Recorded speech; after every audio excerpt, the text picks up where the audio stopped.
أعظم ما ينعم الله عز وجل به على العبد أن ينعم عليه بمعرفة الفقه، كما قال النبي صلى الله عليه وسلم: من يرد الله به خيرا يفقهه في الدين.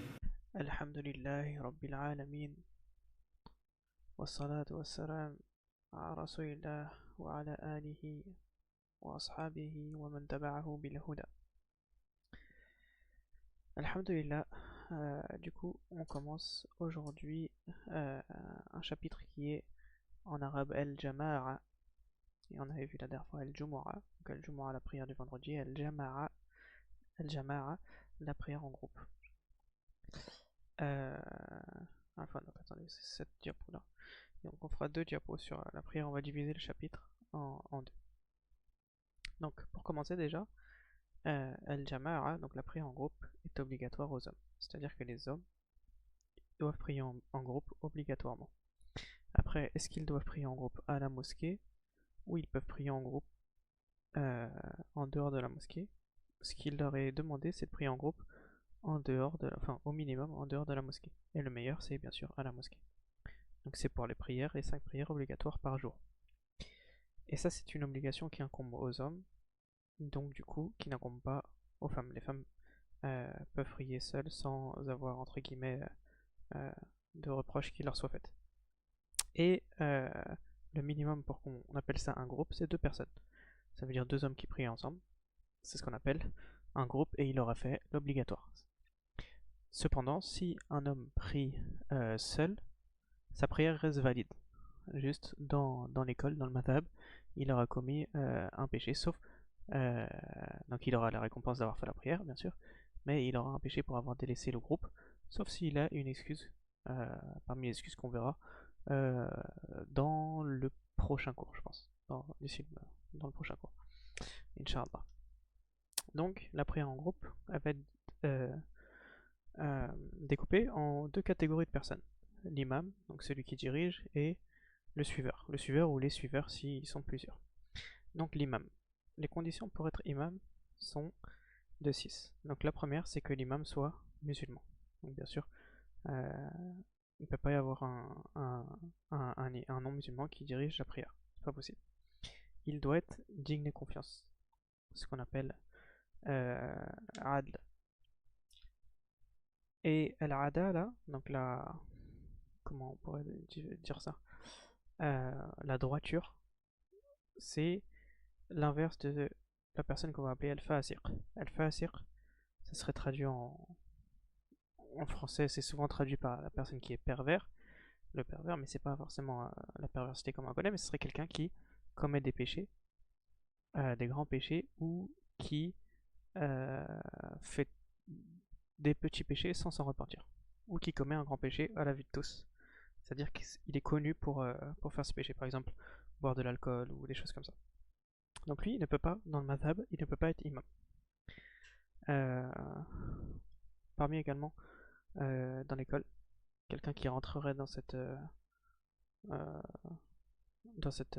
définition-là, donc quelqu'un qui fera un petit péché tout le temps aux yeux des gens sans s'en repentir. Ensuite, il doit être aqil, donc doué de raison.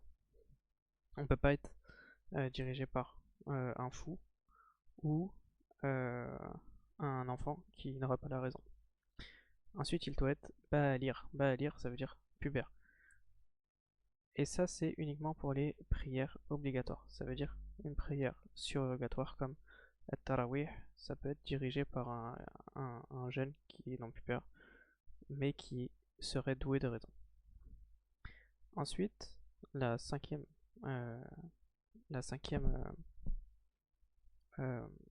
condition, c'est que l'imam puisse accomplir les piliers et les conditions de la prière.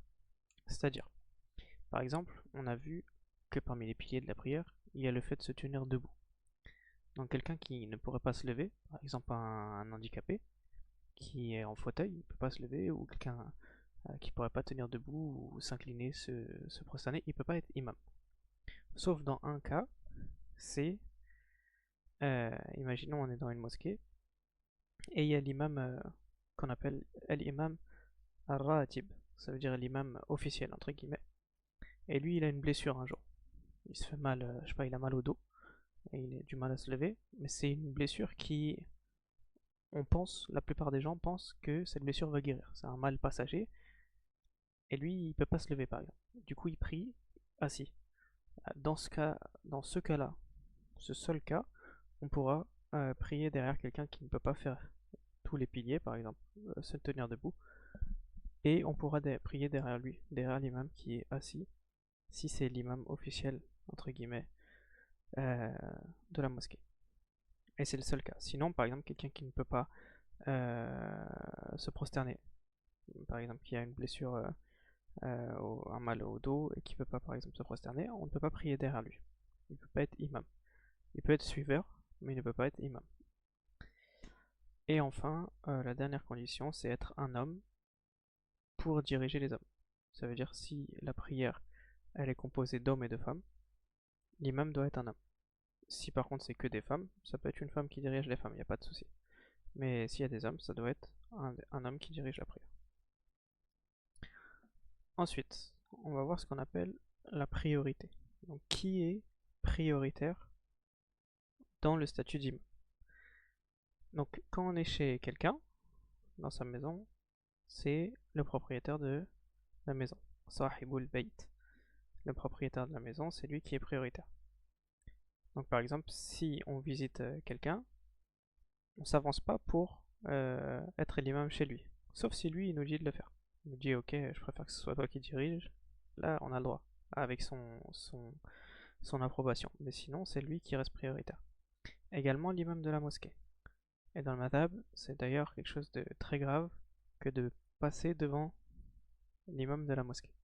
On le verra, Inch'Allah, dans des livres plus poussés. Mais l'imam de la mosquée, il est prioritaire. Ça veut dire quand il n'est pas là, normalement, on l'attend. C'est vrai qu'en France, c'est quelque chose qui est délaissé aujourd'hui. Mais s'il n'est pas là, il est en retard, on l'attend. On ne commence pas la prière sans sa permission. Ah, sauf s'il a donné une permission générale. Si par exemple, si je suis en retard, commence à prier sans moi, quelqu'un passe devant. Mais sinon, il faut sa permission. Pareil aussi quand on est dans un pays musulman, le dirigeant. Le dirigeant, c'est lui qui a la priorité. Parce que, entre guillemets, le pays, entre guillemets, lui appartient. Donc c'est comme le propriétaire de la maison, sauf que lui, c'est le propriétaire du pays, entre guillemets. Ensuite, donc si on est par exemple dehors et on se retrouve à qui doit diriger, la priorité, ce sera le meilleur lecteur. Al-Aqra'u. Al-Aqra, ça veut dire le meilleur lecteur. Donc celui qui ne fait pas de faute dans la lecture. C'est pas celui qui connaît le plus de Coran, mais c'est celui qui respecte le plus les règles de lecture du Coran. Ensuite, si les deux sont à égalité, ce sera le plus savant. Al-Afqah. Donc le plus savant dans le fiqh et dans les autres sciences en dehors du Coran. Ensuite, le plus vieux. Si deux personnes s'équivalent en lecture et en sciences, ce sera le plus vieux qui dirige. Ensuite, si c'est par exemple des personnes qui ont émigré d'un pays non musulman à un pays musulman, et qui se valent dans les trois choses précédentes, ce sera le premier à avoir émigré. Et enfin, si elle s'équivaut dans toutes ces choses-là, ça sera celui désigné par les voisins. Donc on construit une nouvelle mosquée, il y a deux personnes qui sont au même rang dans la lecture, la science, l'âge, et bon, ils ont émigré par exemple en même temps, ce sera celui qui est choisi par les gens de la mosquée. On fait un vote, voilà, si les gens disent on veut cet imam là, ce sera lui qui devance. Donc voilà, on a fini avec l'imam, et ensuite on va voir le suiveur. En arabe, ça s'appelle al-ma'moum. Donc on a al-imam et al-ma'moum. Al-ma'moum, c'est celui qui suivra l'imam. Donc lui, on va voir que euh, il doit se tenir à une certaine place. Donc son emplacement correct. Donc on a deux cas de figure. Soit le suiveur, al-ma'moum, il est seul avec l'imam. Ça veut dire, du coup, le groupe sera composé de deux personnes. Un imam, un suiveur. Il doit se placer à la droite de l'imam. C'est-à-dire qu'on a l'imam à gauche et le suiveur à sa droite. Donc sur la même ligne. Et s'ils sont plus qu'un, donc ça veut dire par exemple au minimum un imam et par exemple deux suiveurs, d'accord? Donc un groupe de 3 au minimum ou plus. Le meilleur c'est que les deux se mettent derrière l'imam. Donc l'imam devant et les deux derrière. Sinon ils ont le droit aussi de se mettre les deux à sa droite. C'est autorisé. Ou aussi ils ont le droit de se mettre de chaque côté, à droite et à gauche. Donc, par exemple l'imam est au milieu, un à droite, un à gauche. Donc les trois cas sont possibles et le meilleur c'est derrière lui. Et c'est ce qui est fait en général dans les mosquées. L'imam est devant et après les gens complètent les rangs petit à petit derrière l'imam. Et ensuite on va avoir les emplacements interdits. Donc la personne qui est seule derrière. Donc ça vaut aussi bien pour la personne qui est seule avec l'imam, donc un groupe de deux. Par exemple l'imam devant et le ma'moum derrière, sa prière elle n'est pas valide. Son emplacement il est interdit et du coup la prière du ma'moum elle est invalide. Mais ça vaut aussi pour, par exemple dans la mosquée, imaginons il y a l'imam devant, et il y a deux rangs complets, et il y a une personne qui vient et qui prie seule sur un rang derrière les deux rangs complets, et bah sa prière sera pas valide également. Si personne le rejoint, ou s'il trouve personne à se mettre avec lui, sa prière ne sera pas valide. Il doit se mettre dans un rang obligatoirement. Donc ça c'est la personne qui est seule, donc soit seule avec l'imam, soit seule derrière le rang. Et enfin les autres, donc on n'a pas le droit de se mettre devant l'imam. Donc pareil, ça c'est des choses qui peuvent arriver dans certaines mosquées ou, ou autres salles de prière où il n'y a plus de place et des gens vont se mettre devant l'imam. Ça c'est interdit, et la prière ne serait pas valide. Ou uniquement à sa gauche. Donc par exemple il y a l'imam et deux personnes qui se mettent à sa gauche. Et derrière il y a des rangs, imaginons il y a l'imam, derrière il y a des rangs, et il n'y a plus de place dans les rangs et deux personnes viennent se mettre à sa gauche, uniquement à sa gauche, la prière serait pas valide pour ces deux personnes là.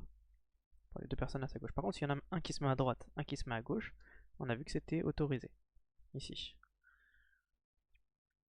Donc voilà, alhamdoulilah, ça c'était en découpant à la fois les catégories de gens dans la prière. Et maintenant, on va voir ce qu'on appelle al-ittimam, ça veut dire le suivi de l'imam. Donc on va couper en deux, alhamdoulilah.